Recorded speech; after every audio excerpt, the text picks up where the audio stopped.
श्रीऋणमोचकमङ्गलस्तोत्रम् मङ्गलो भूमिपुत्रश्च ऋणहर्ता धनप्रदः स्थिरासनो महाकायः सर्वकर्मविरोधकः लोहितो लोहिताक्षश्च सामगानां कृपाकरः धरात्मजः कुजो भौमो भूतिदो भूमिनन्दनः अंगारको यमश्चैव सर्वरोगापहारकः वृष्टेः कर्तापहर्ता च सर्वकामफलप्रदः एतानि कुजनामानि नित्यं यः श्रद्धया पठेत् ऋणं न जायते तस्य धनं शीघ्रमवाप्नुयात् धरणीगर्भसम्भूतं विद्युत्कान्तिसमप्रभं कुमारं शक्तिहस्तं च मङ्गलं प्रणमाम्यहम् स्तोत्रमङ्गारकस्यैतत् पठनीयं सदा नृभिः न तेषां भौमजा पीडा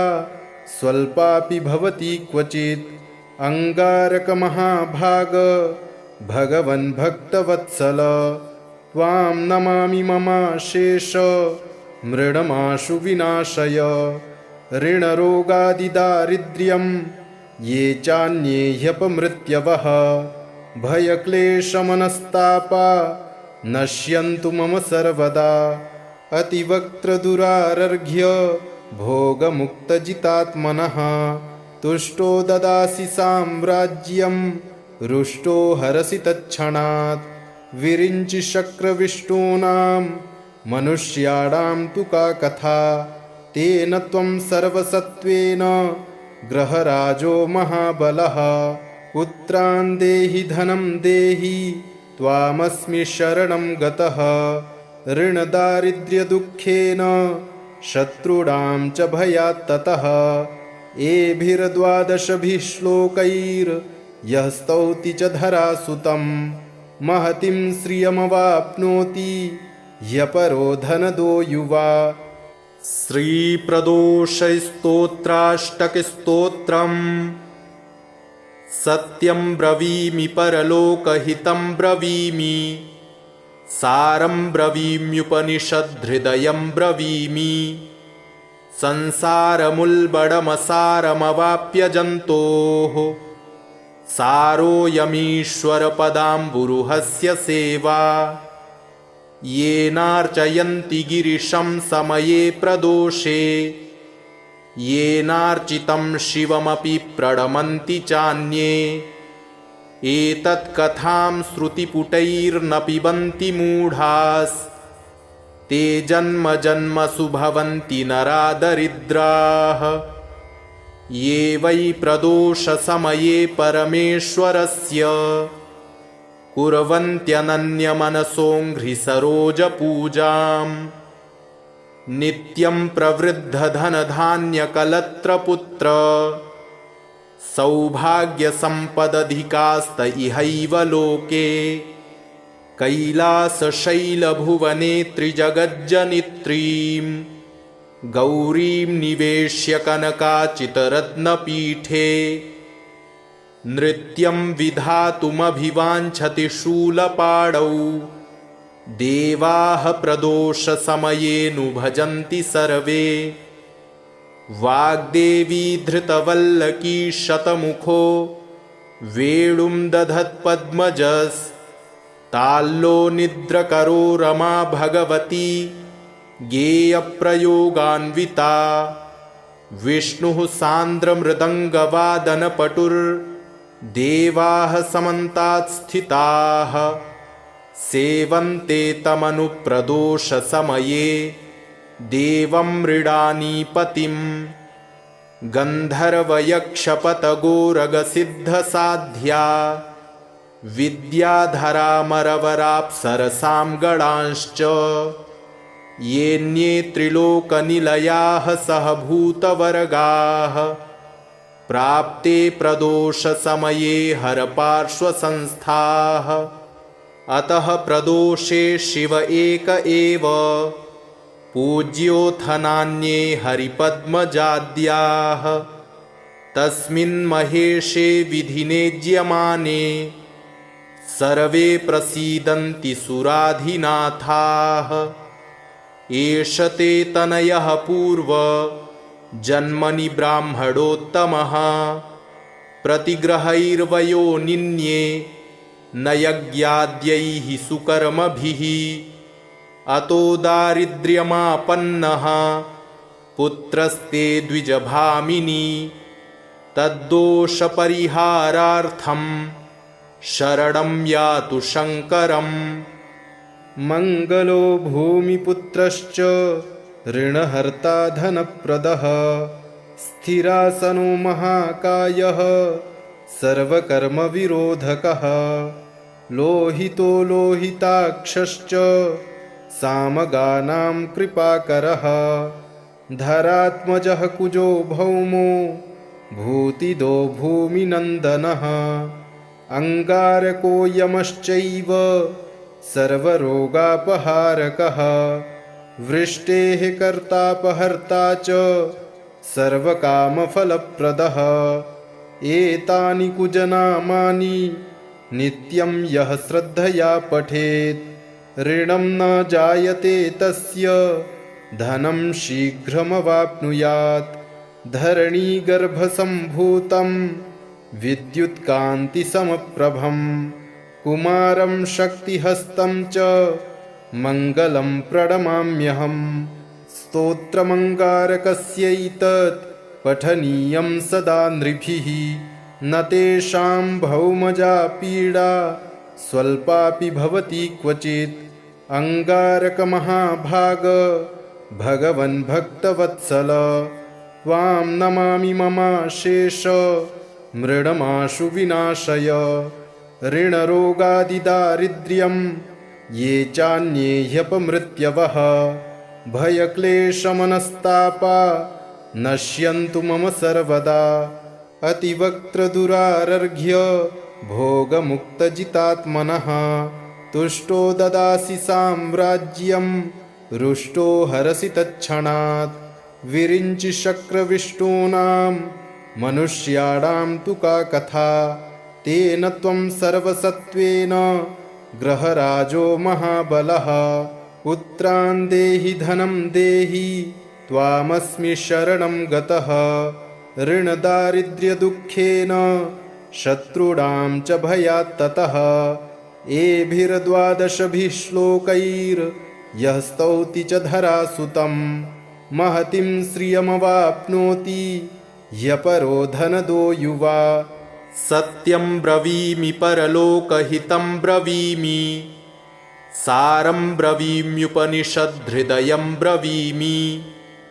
संसारमुल्बणमसारमवाप्य जन्तोः सारोऽयमीश्वरपदाम्बुरुहस्य सेवा येनार्चयन्ति गिरिशं समये प्रदोषे येनार्चितं शिवमपि प्रणमन्ति चान्ये एतत्कथां श्रुतिपुटैर्न पिबन्ति मूढास् ते जन्म जन्मसु भवन्ति नरा दरिद्राः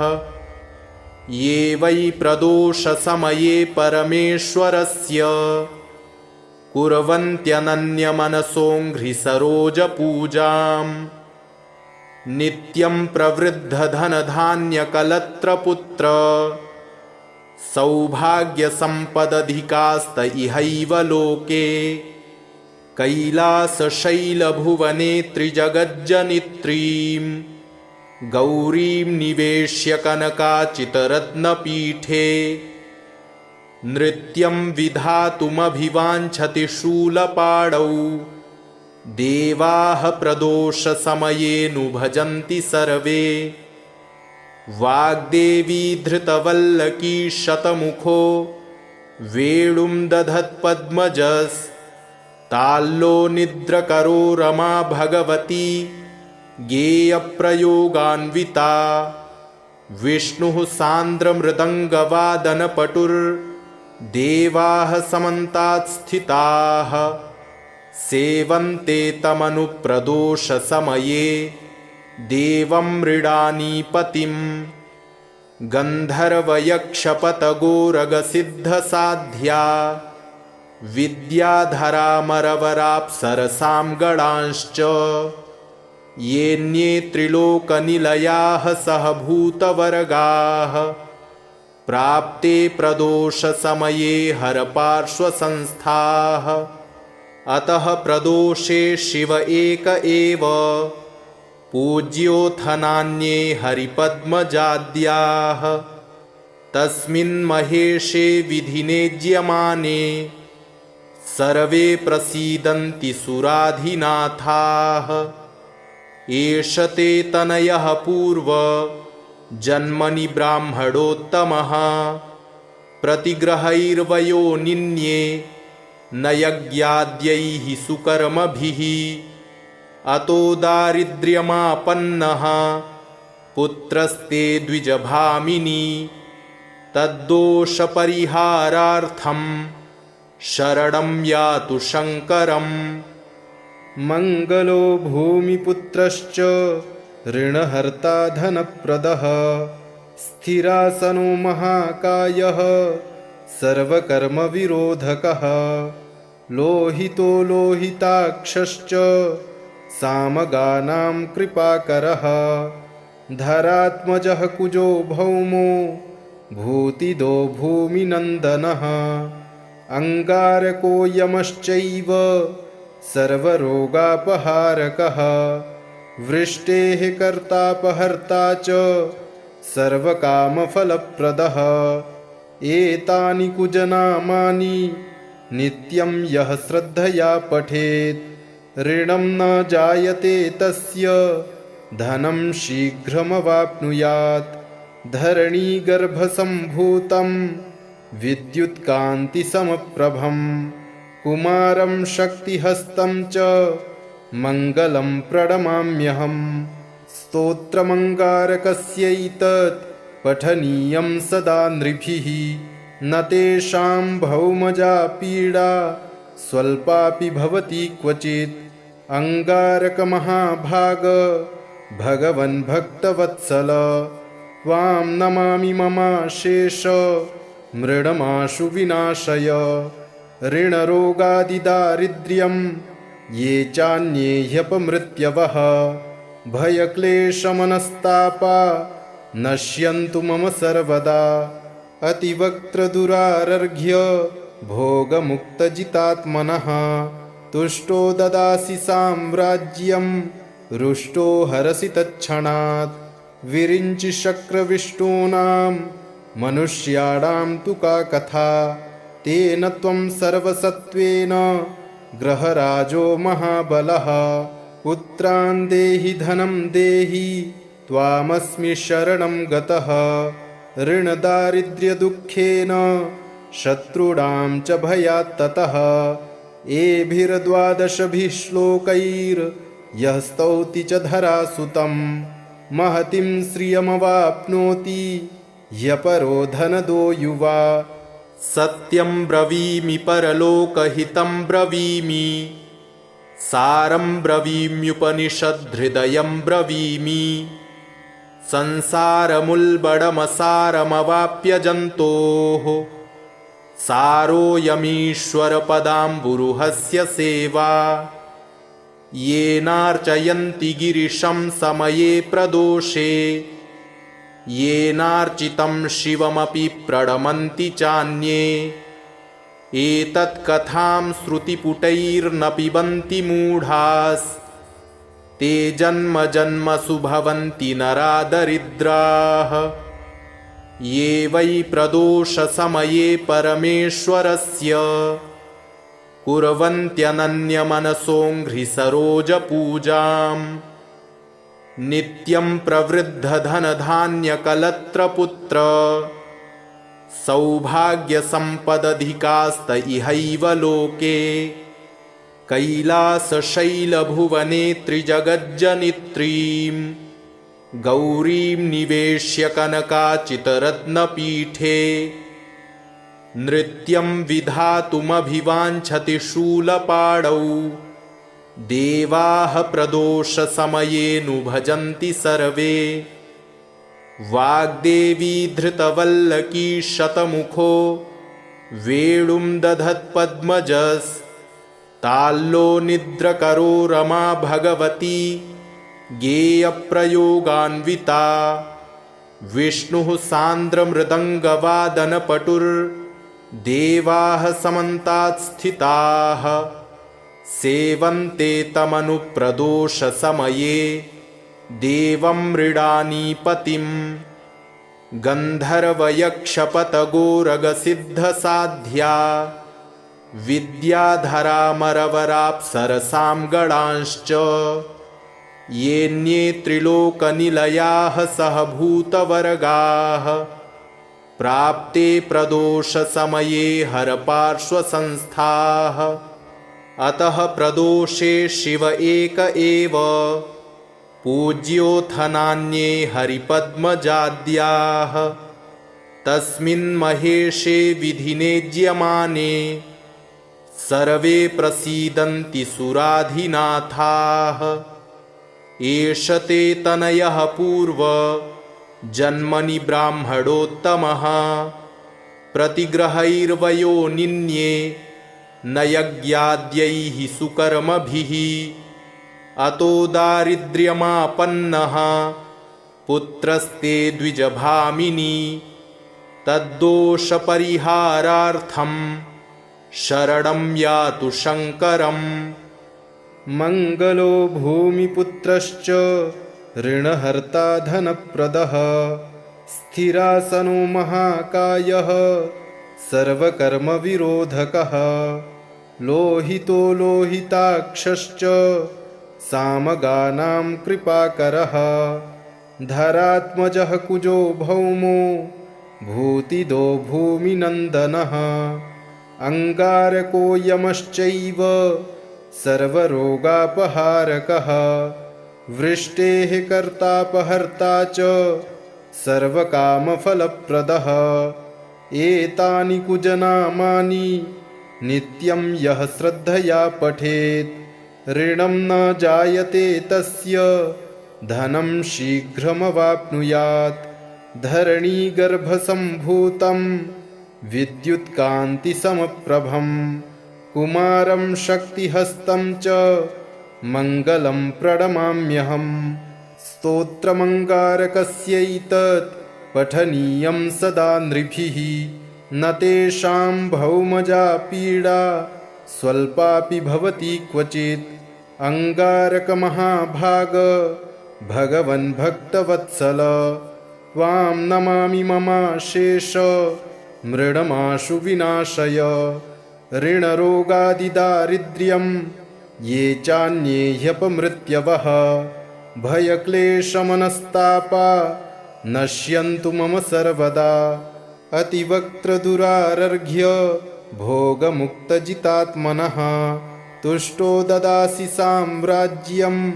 रुष्टो हरसि तत्क्षणात् विरिञ्चि शक्रविष्टूनां मनुष्याणां तु का कथा तेन त्वं सर्वसत्त्वेन ग्रहराजो महाबलः पुत्रान् देहि धनं देहि त्वामस्मि शरणं गतः ऋणदारिद्र्यदुःखेन शत्रूणां च भयात् ततः एभिर्द्वादशभिः श्लोकैर्यः स्तौति च धरासुतं महतीं श्रियमवाप्नोति ह्यपरो धनदो युवा सत्यं ब्रवीमि परलोकहितं ब्रवीमि सारं ब्रवीम्युपनिषद्हृदयं ब्रवीमि संसारमुल्बणमसारमवाप्य जन्तोः सारोऽयमीश्वरपदाम्बुरुहस्य सेवा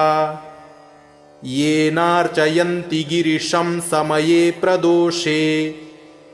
येनार्चितं शिवमपि प्रणमन्ति चान्ये एतत्कथां श्रुतिपुटैर्न पिबन्ति मूढास्ते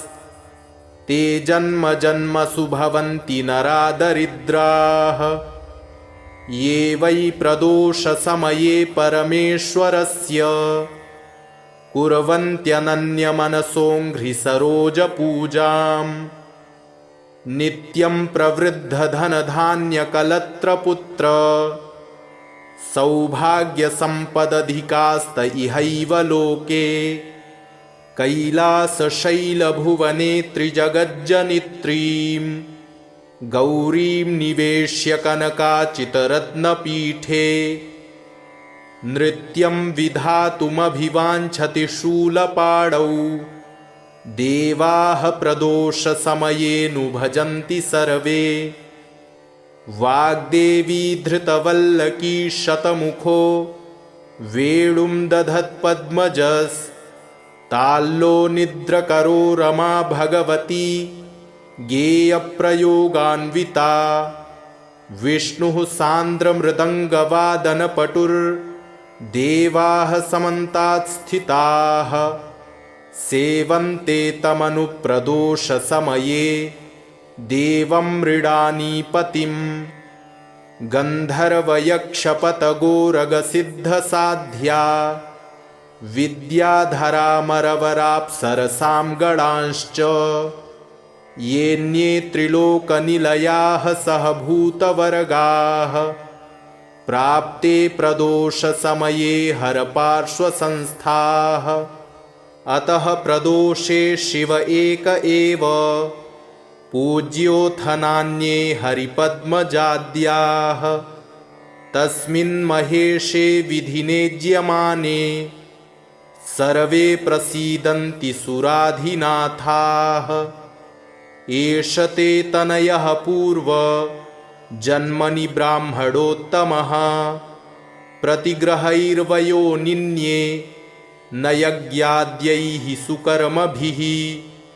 अतो दारिद्र्यमापन्नः पुत्रस्ते द्विजभामिनी तद्दोषपरिहारार्थं शरणं यातु शङ्करम् मङ्गलो भूमिपुत्रश्च ऋणहर्ता धनप्रदः स्थिरासनो महाकायः सर्वकर्मविरोधकः लोहितो लोहिताक्षश्च सामगानां कृपाकरः धरात्मजः कुजो भौमो भूतिदो भूमिनन्दनः अङ्गारको यमश्चैव सर्वरोगापहारकः वृष्टेः कर्तापहर्ता च सर्वकामफलप्रदः एतानि कुजनामानि नित्यं यः श्रद्धया पठेत् ऋणं न जायते तस्य धनं शीघ्रमवाप्नुयात् धरणीगर्भसम्भूतं विद्युत्कान्तिसमप्रभं कुमारं शक्तिहस्तं च मङ्गलं प्रणमाम्यहम् स्तोत्रमङ्गारकस्यैतत् पठनीयं सदा नृभिः न तेषां भौमजा पीडा स्वल्पापि भवति क्वचित् अङ्गारकमहाभाग भगवन् भक्तवत्सल त्वां नमामि ममाशेष मृडमाशु विनाशय ऋणरोगादिदारिद्र्यं ये चान्ये ह्यपमृत्यवः भयक्लेशमनस्तापा नश्यन्तु मम सर्वदा अतिवक्त्रदुरारर्घ्य भोगमुक्तजितात्मनः तुष्टो ददासि साम्राज्यं रुष्टो हरसि तत्क्षणात् विरिञ्चि शक्रविष्टूनां मनुष्याणां तु का कथा तेन त्वं सर्वसत्त्वेन ग्रहराजो महाबलः पुत्रान् देहि धनं देहि त्वामस्मि शरणं गतः ऋणदारिद्र्यदुःखेन शत्रूणां च भयात् ततः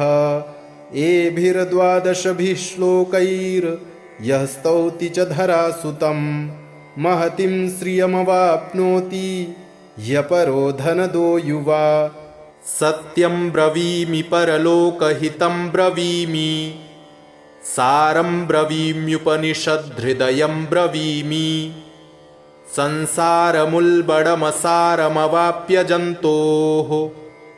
सारोऽयमीश्वरपदाम्बुरुहस्य सेवा येनार्चयन्ति गिरिशं समये प्रदोषे येनार्चितं शिवमपि प्रणमन्ति चान्ये एतत्कथां श्रुतिपुटैर्न पिबन्ति मूढास्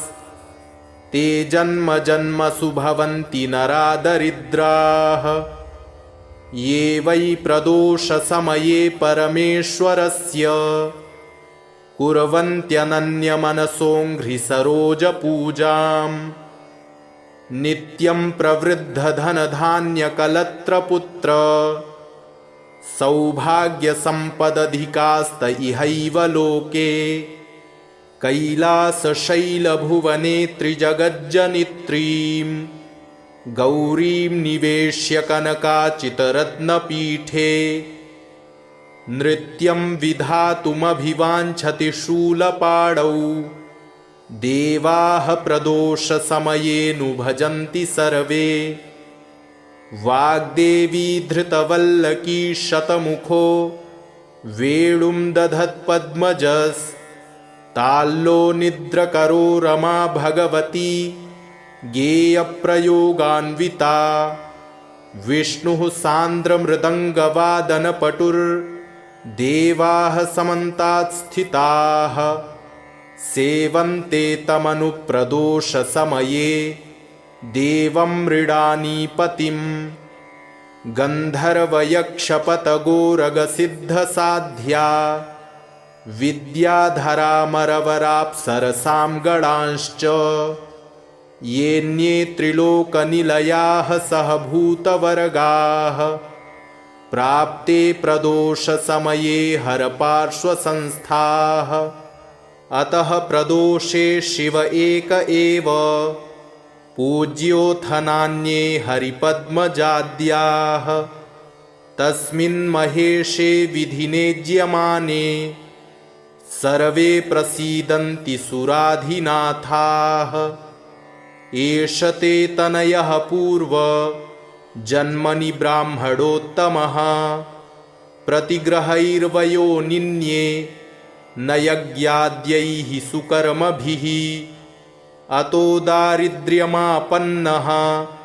पुत्रस्ते द्विजभामिनी तद्दोषपरिहारार्थं शरणं यातु शङ्करम् मङ्गलो भूमिपुत्रश्च ऋणहर्ता धनप्रदः स्थिरासनो महाकायः सर्वकर्मविरोधकः लोहितो लोहिताक्षश्च सामगानां कृपाकरः धरात्मजः कुजो भौमो भूतिदो भूमिनन्दनः अङ्गारको यमश्चैव सर्वरोगापहारकः वृष्टेः कर्तापहर्ता च सर्वकामफलप्रदः एतानि कुजनामानि नित्यं यः श्रद्धया पठेत् ऋणं न जायते तस्य धनं शीघ्रमवाप्नुयात् धरणीगर्भसम्भूतं विद्युत्कान्तिसमप्रभं कुमारं शक्तिहस्तं च मङ्गलं प्रणमाम्यहम् स्तोत्रमङ्गारकस्यैतत् पठनीयं सदा नृभिः न तेषां भौमजा पीडा स्वल्पापि भवति क्वचित् अङ्गारकमहाभाग भगवन् भक्तवत्सल त्वां नमामि ममाशेष मृडमाशु विनाशय ऋणरोगादिदारिद्र्यं ये चान्ये ह्यपमृत्यवः भयक्लेशमनस्तापा नश्यन्तु मम सर्वदा अतिवक्त्रदुरारर्घ्य भोगमुक्तजितात्मनः तुष्टो ददासि साम्राज्यं रुष्टो हरसि तत्क्षणात् विरिञ्चि शक्रविष्टूनां मनुष्याणां तु का कथा तेन त्वं सर्वसत्त्वेन ग्रहराजो महाबलः पुत्रान् देहि धनं देहि त्वामस्मि शरणं गतः ऋणदारिद्र्यदुःखेन शत्रूणां च भयात् ततः। एभिर्द्वादशभिः श्लोकैर्यः स्तौति च धरासुतं महतीं श्रियमवाप्नोति ह्यपरो धनदो युवा। सत्यं ब्रवीमि परलोकहितं ब्रवीमि सारं ब्रवीम्युपनिषद्हृदयं ब्रवीमि संसारमुल्बणमसारमवाप्य जन्तोः सारोऽयमीश्वरपदाम्बुरुहस्य सेवा। येनार्चयन्ति गिरिशं समये प्रदोषे येनार्चितं शिवमपि प्रणमन्ति चान्ये। एतत्कथां श्रुतिपुटैर्न पिबन्ति मूढास् ते जन्म जन्मसु भवन्ति नरा दरिद्राः। ये वै प्रदोषसमये परमेश्वरस्य कुर्वन्त्यनन्यमनसोऽङ्घ्रिसरोजपूजाम् नित्यं प्रवृद्धधनधान्यकलत्रपुत्र सौभाग्यसम्पदधिकास्त इहैव लोके। कैलासशैलभुवने त्रिजगज्जनित्रीं गौरीं निवेश्य कनकाचितरत्नपीठे नृत्यं विधातुमभिवाञ्छति शूलपाणौ। देवाः प्रदोषसमयेऽनु भजन्ति सर्वे वाग्देवी धृतवल्लकी शतमुखो वेणुं दधत्पद्मजस् ताल्लो निद्रकरो रमा भगवती गेयप्रयोगान्विता। विष्णुः सान्द्रमृदङ्गवादनपटुर्देवाः समन्तात् स्थिताः सेवन्ते तमनुप्रदोषसमये देवं मृडानीपतिं। गन्धर्वयक्षपतगोरगसिद्धसाध्या विद्याधरामरवराप्सरसां गणांश्च येऽन्ये त्रिलोकनिलयाः सहभूतवर्गाः प्राप्ते प्रदोषसमये हरपार्श्वसंस्थाः। अतः प्रदोषे शिव एक एव पूज्योऽथ नान्ये हरिपद्मजाद्याः। तस्मिन् महेशे विधिनेज्यमाने सर्वे प्रसीदन्ति सुराधिनाथाः। एष ते तनयः पूर्व जन्मनि ब्राह्मणोत्तमः प्रतिग्रहैर्वयो निन्ये न यज्ञाद्यैः सुकर्मभिः। अतो दारिद्र्यमापन्नः पुत्रस्ते द्विजभामिनी तद्दोषपरिहारार्थं शरणं यातु शङ्करम्। मङ्गलो भूमिपुत्रश्च ऋणहर्ता धनप्रदः स्थिरासनो महाकायः सर्वकर्मविरोधकः लोहितो लोहिताक्षश्च सामगानां कृपाकरः धरात्मजः कुजो भौमो भूतिदो भूमिनन्दनः अङ्गारको यमश्चैव सर्वरोगापहारकः वृष्टेः कर्तापहर्ता च सर्वकामफलप्रदः। एतानि कुजनामानि नित्यं यः श्रद्धया पठेत् ऋणं न जायते तस्य धनं शीघ्रमवाप्नुयात्। धरणीगर्भसम्भूतं विद्युत्कान्तिसमप्रभं कुमारं शक्तिहस्तं च मङ्गलं प्रणमाम्यहम्। स्तोत्रमङ्गारकस्यैतत् पठनीयं सदा नृभिः न तेषां भौमजा पीडा स्वल्पापि भवति क्वचित्। अङ्गारकमहाभाग भगवन् भक्तवत्सल त्वां नमामि ममाशेष मृडमाशु विनाशय। ऋणरोगादिदारिद्र्यं ये चान्ये ह्यपमृत्यवः भयक्लेशमनस्तापा नश्यन्तु मम सर्वदा। अतिवक्त्रदुरारर्घ्य भोगमुक्तजितात्मनः तुष्टो ददासि साम्राज्यं रुष्टो हरसि तत्क्षणात् विरिञ्चि शक्रविष्टूनां मनुष्याणां तु का कथा तेन त्वं सर्वसत्त्वेन ग्रहराजो महाबलः पुत्रान् देहि धनं देहि त्वामस्मि शरणं गतः ऋणदारिद्र्यदुःखेन शत्रूणां च भयात् ततः एभिर्द्वादशभिः श्लोकैर्यः स्तौति च धरासुतं महतीं श्रियमवाप्नोति ह्यपरो धनदो युवा सत्यं ब्रवीमि परलोकहितं ब्रवीमि सारं ब्रवीम्युपनिषद्धृदयं ब्रवीमि संसारमुल्बणमसारमवाप्य जन्तोः सारोऽयमीश्वरपदाम्बुरुहस्य सेवा येनार्चयन्ति गिरिशं समये प्रदोषे येनार्चितं शिवमपि प्रणमन्ति चान्ये एतत्कथां श्रुतिपुटैर्न पिबन्ति मूढास्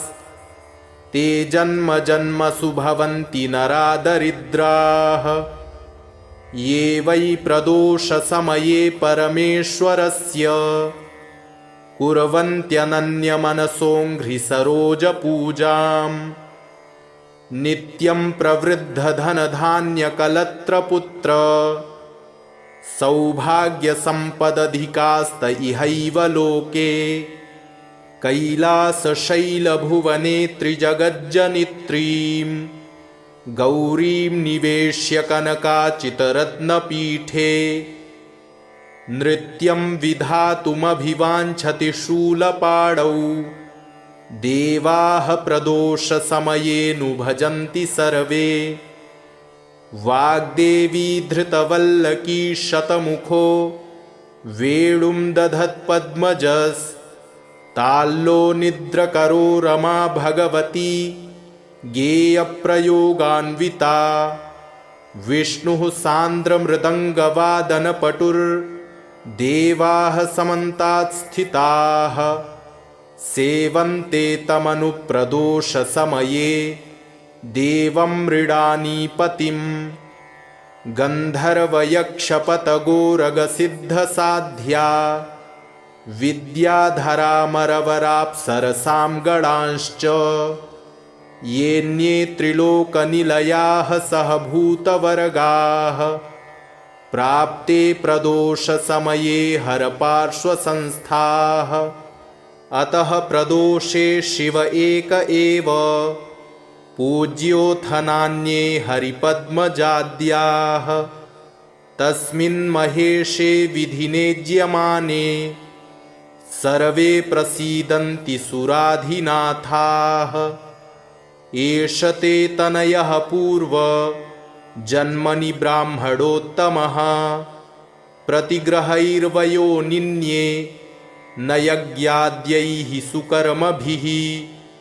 अतो दारिद्र्यमापन्नः पुत्रस्ते द्विजभामिनी तद्दोषपरिहारार्थं शरणं यातु शङ्करम् मङ्गलो भूमिपुत्रश्च ऋणहर्ता धनप्रदः स्थिरासनो महाकायः सर्वकर्मविरोधकः लोहितो लोहिताक्षश्च सामगानां कृपाकरः धरात्मजः कुजो भौमो भूतिदो भूमिनन्दनः अङ्गारको यमश्चैव सर्वरोगापहारकः वृष्टेः कर्तापहर्ता च सर्वकामफलप्रदः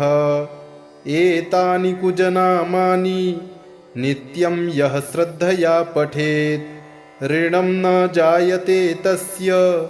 धनं शीघ्रमवाप्नुयात् धरणीगर्भसम्भूतं विद्युत्कान्तिसमप्रभं कुमारं शक्तिहस्तं च मङ्गलं प्रणमाम्यहम्